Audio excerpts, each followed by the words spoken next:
faço uma live especial de final de ano para trazer alguma coisa diferente. Esse ano passou tão rápido, né? Passou tão voando, as coisas foram tão atropeladas para tanta gente. Eu tenho a impressão que foi um ano atípico para todo mundo. Com isso, beijo, Rê, Saragiotro, Tamires, querida. Então, eu acho que a gente vai ter que voltar, né? Até conversar um pouquinho sobre 2020, que eu acho que 2020 foi um ano muito complicado, um ano de pandemia, um ano difícil para todas as pessoas. Muitas pessoas perderam seus entes queridos, amigos foram deixando. Então, o final de ano teve parecia que foi o ano que parou, né? Parece que é aquela história, né? É o ano que a Terra parou. Então ele tinha, quando a gente chegou, acho que nessa época estava todo mundo cansado, mas a gente estava dentro de casa, a gente estava vindo de pandemia, a gente estava naquela, ainda sem saber, numa expectativa de que o ano retornaria em seguida, a respeito, né, de que a vida voltaria ao normal. Que a gente nem sabia o que era esse normal que tanto se falava. E aí a gente entrou, todo mundo entrou em 2021 com uma super expectativa. A gente já cria, né, normalmente esse expectativa grande, né, com a gente já tem essa expectativa de que virando 31 para primeiro a gente vai conseguir fazer diferente.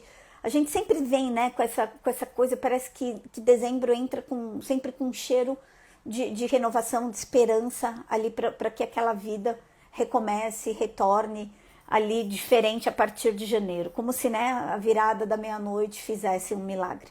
E eu acho que essa sensação foi muito grande de 2020 para 2021, que a gente não sabia, achava, ainda estava na expectativa de vacina, mas achando que as coisas iam melhorar. E aí a gente começou o ano já não tão bem, e veio março, principalmente aqui em São Paulo. Veio a vacina, né? Mas veio aqui em São Paulo a fase roxa, parou a cidade inteira.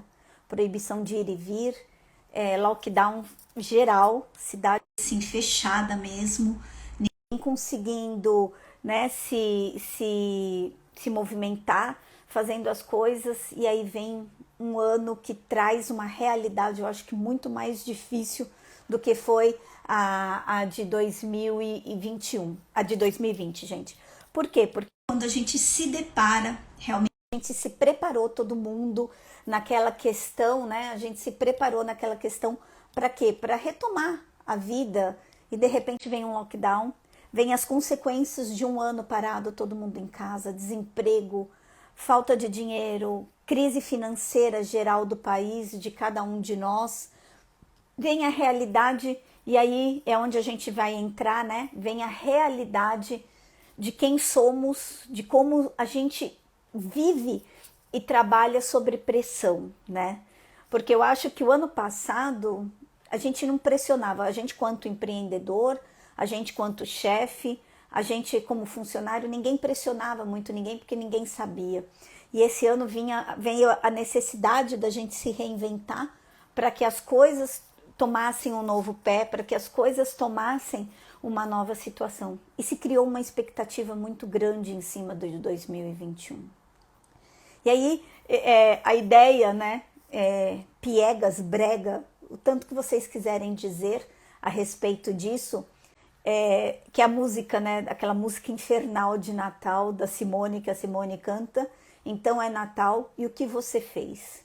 Então eu acho que a grande reflexão da nossa última live desse ano é o que você fez neste ano por você, pelos outros, o que você fez neste ano de bom ou de ruim realmente representa quem você é, ou você ainda está vivendo uma máscara, você ainda está vivendo uma farsa, você ainda está vivendo sobre um aspecto do que você não é. E aí eu trago alguns temas até para a gente discutir, e eu a respeito de temas mesmo de direito de família e no que influencia o que a gente é, o que a gente deixa de ser nessas situações. E eu vou trazer alguns exemplos para vocês.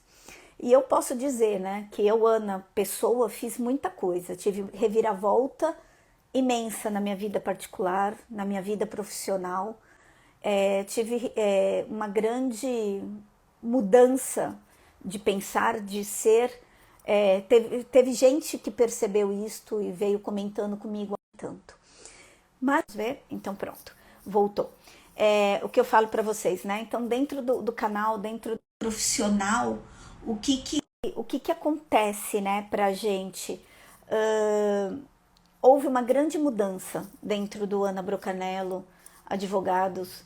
Se nós já víamos, se a gente já tinha, né, uma pegada mais humanista, mais acolhedora, mais amorosa, a gente precisou ainda acrescentar a isto uma paciência, porque as pessoas em si vieram demonstrando, e é por isso que eu falei para vocês que máscara vocês ainda usam, né? A da pessoa boa, da pessoa ruim. O que este ano, o que esta 2 anos, né, de pandemia fizeram conosco, né? Você traz ainda para sua vida, em dezembro de 2021, o que você criou, ou você já é a pessoa real de que você nem mesmo você descobre? Então, o que eu falo, né? Então, profissionalmente, pra gente houve uma grande mudança e muita gente comentou isso, da mudança no perfil, da mudança dos assuntos, da mudança do canal, da minha mudança. E isso, do que vem, né, para vocês trazerem? Porque foi a mudança do perfil, dos processos, de como as pessoas, dos clientes chegaram pra gente, que fez com que a gente mudasse, de como nesse novo momento de vida fez com que as coisas mudassem e a gente precisasse mudar junto. E aí eu trago para vocês algumas questões até que vem sendo colocada. Vocês vão falar para mim assim, temas, né, como tem tido, você falou pelo menos 3 ou 4 vezes durante este ano a respeito de relacionamento abusivo. A gente falou sobre falsas denúncias de violência, nós falamos de violência doméstica, nós falamos de guarda. Olha lá, a gripe pegando, a garganta só na tosse. Falamos sobre alienação parental, que era um tema que a gente ainda não tinha trazido dentro do nosso canal. Isso tudo por quê? Porque foram grandes temas, foram dentro, né, os divórcios, as questões de guarda, nem tanto a questão de alimentos, que a falta de dinheiro revisional nem pintou tanto. Falamos também muito a respeito de testamento, da questão sucessória, porque foram as situações que essa pandemia trouxe pra gente. E aí é o que existe uma campanha daqui para frente para dizer o seguinte, que é o Rafael Calmon, que esteve aqui este ano no nosso canal, que é um juiz e jurista do Espírito Santo, uma das pessoas que traz, né, aí pra gente as coisas novas de direito de família. Ele comenta, né, ele tem lançado uma campanha, existe uma campanha rodando entre os advogados de direito de família, assim, eu apoio o divórcio com respeito.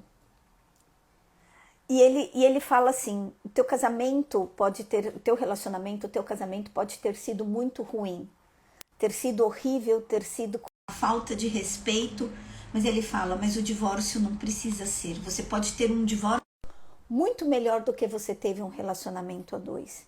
E do que ele vem, o que isso significa, o que ele traz, né, a respeito, o que ele quer dizer a respeito disso? E é a frase, né, que a gente começa a live de hoje, o que você faz por você e o que você faz pelos outros é o que te define. Eu não usava a frase exatamente, né, o divórcio com respeito, eu não trago exatamente essa frase, mas para quem é meu cliente e vem dentro de um divórcio, há muitos anos eu falo para o cliente, a vida tá te dando um limão e você vai fazer deste limão o que você quiser. Você pode chupar a casca, você pode cortar, chupar ele sozinho, você pode beber tequila e ficar tonto, ou você pode misturar com leite condensado e fazer uma deliciosa torta doce de limão, ok? Então, o que eu falo? Isso é a maneira como você encara essa nova fase da sua vida, é o que vai permear o que você vai ser dali para diante.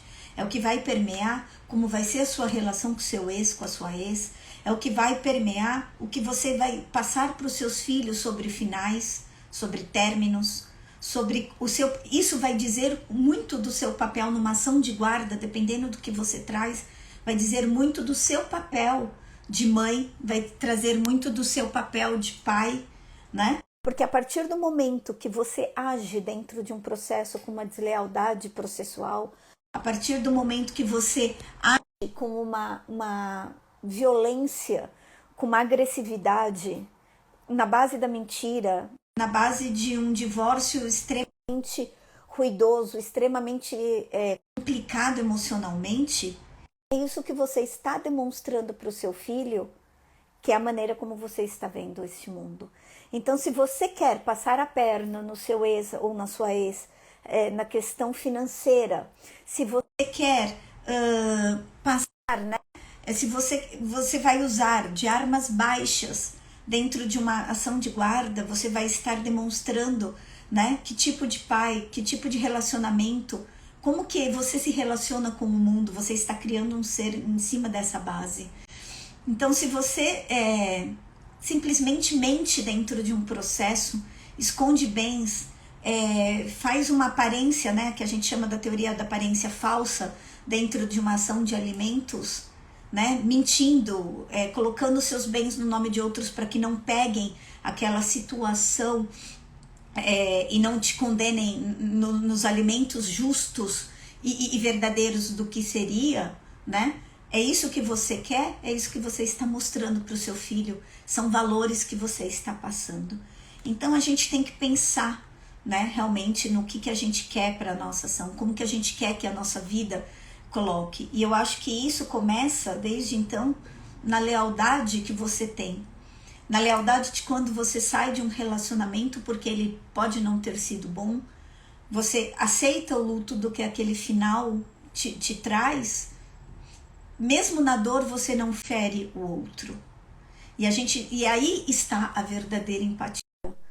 Cada um reage de uma maneira diante do luto, diante da dor, diante da perda de um emprego, da perda financeira, da perda da pessoa que ama, da perda do convívio diário com os filhos, né?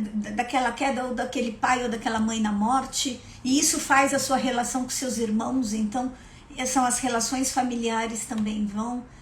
Então, cada um reage de uma maneira. Não é porque às vezes a outra pessoa não demonstra que ela não sente.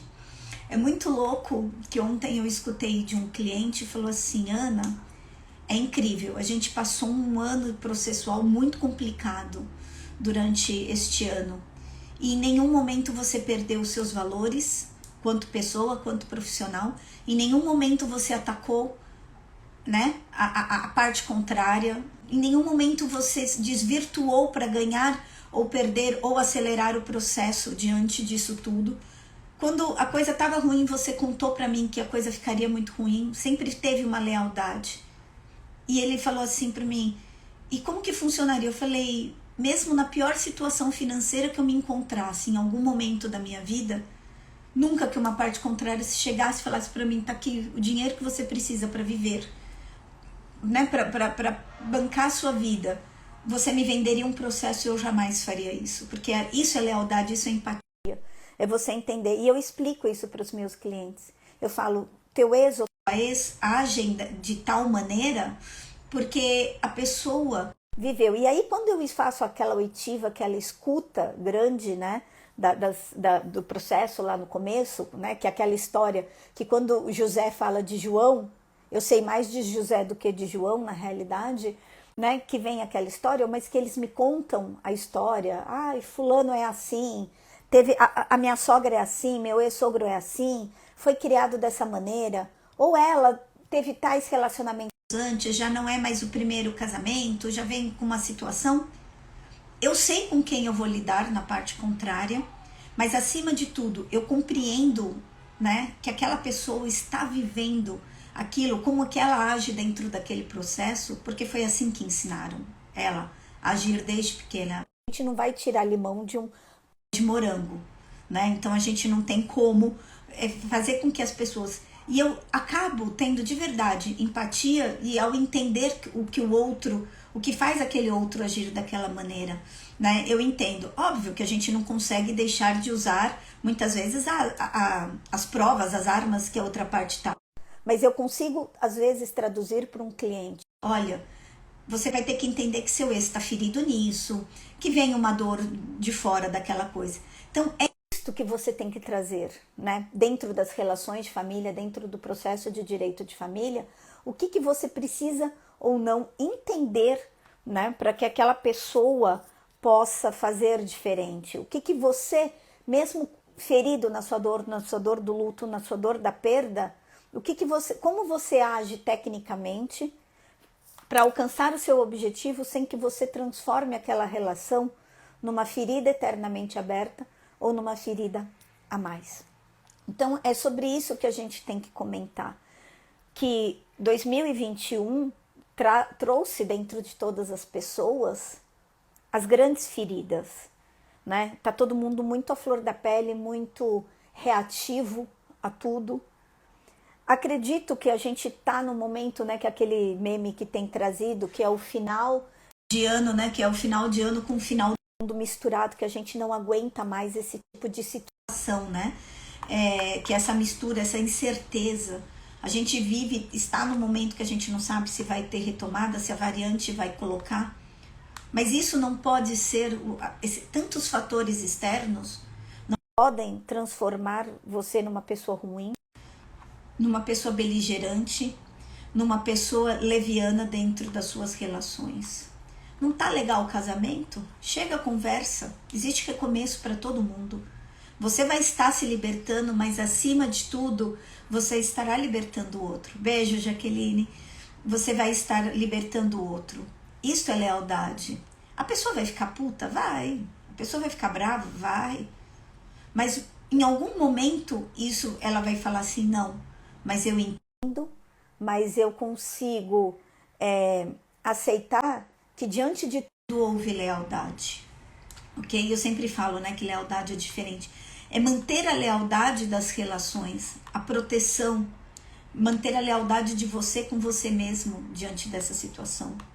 É pensar, é se colocar no lugar daquele filho e pensar como que você se sentiria sendo uma criança desprotegida, sem uma visão de mundo, até mesmo trazendo para essa visão a sua dor e entender o quê? Como seu filho está se sentindo disso? Você sentou, conversou, explicou para ele, né? Que aquilo, que tudo que está acontecendo, que aquele fim daquele relacionamento, óbvio, gente, tudo dentro de um limite de idade, do limite do compreender, para aquela criança não se sentir culpada, porque às vezes você explode, e eu sempre falo, criança é espelho e esponja, né? Ela é espelho da situação, então é aquela criança tá dando, começa a dar trabalho, aquela criança tá agitada, ela é esponja, ela tá super emotiva, ela tá super implicada, né? Dentro daquela situação. Então vamos ver, vamos acolher também, né? E para quem é de fora, né? Para quem está de fora, como mãe, como irmão, como amigo de quem está passando por um fim de relacionamento, vamos economizar comentários, tá? Isso é empatia de verdade. Às vezes a pessoa na cabeça quente, ela vai falar mal do ex, da ex, e você, o que você tem que fazer é sorrir. Às vezes ela nem é a visão real, aquela pessoa pode ser um péssimo marido, mas é um excelente pai, é um excelente amigo, e assim tem que ser. Todos nós temos nossas várias versões, nossas várias situações, nossos vários papéis, e não é porque às vezes você falha como companheiro, marido, ou não é porque você falha como esposa ou companheira, né? Ou até mesmo num relacionamento de namoro. Acolhe, observa, né? Observa, porque é muito complicado. Principalmente quando vocês diagnosticarem que a pessoa está vivendo um relacionamento abusivo, né? Não é condenar porque a pessoa voltou para aquele relacionamento.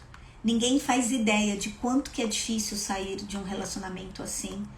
A princípio, às vezes, a pessoa não percebe que ela está nisso. Segundo, a pessoa que manipula demais ali dentro daquela situação. Então, aos olhos, né, daquilo, às vezes o começo foi tão perfeito, foi tão encantador. Existem filhos dentro daquele relacionamento, existem medos, existem inseguranças sem julgamento. Ana, mas eu não aceito. Você não tem que aceitar, entendeu?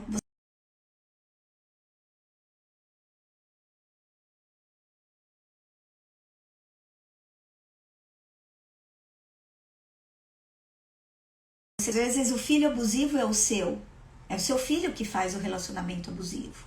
Observar. Então, se você não consegue dar um único conselho, dá um abraço, um beijo e o seu silêncio. É melhor do que qualquer outra palavra, porque quando aquela pessoa volta naquele relacionamento porque ela não se sente com forças para sair dali, ela acaba se sentindo ainda por cima culpada, porque ela acabou se expondo diante desse mundo todo, se expôs e ela se sente envergonhada. E aí, com isso, diante dessa vergonha, ela acaba ficando dentro desse relacionamento. Então, não é expor, não é fazer. Entender, e aí falando, né, a gente vem falando, né, sobre os temas, na questão de violência doméstica, observe, se você tem um vizinho, escuta alguma coisa, chame, denuncie, verifique. Violência, né, doméstica não é só, tá, gente? Esses dias veio uma colega falando assim, Ana, a filha, esse senhor me procurou, ele é médico, ou seja, uma pessoa extremamente instruída, e ele falou assim, a filha tinha passado o fim de semana em cárcere privado dentro de casa, e ele falou assim, mas não pega, né, Maria da Penha, porque ele não bateu nela. Gente, violência é qualquer tipo, o ir e vir, é violência verbal, é violência, então observa, né, observa as relações, dá o toque para aquela pessoa de uma maneira sutil, de uma maneira leve, né, dê abertura para que ela se abra com você. É assim que a gente transforma o mundo em alguma coisa melhor, né? É muito difícil um fim de um relacionamento, principalmente quando tem menor. Nos que nós atuamos direito, temos que ser muito cautelosos. Sim, a gente é cauteloso em tudo, né? A gente tem que ser.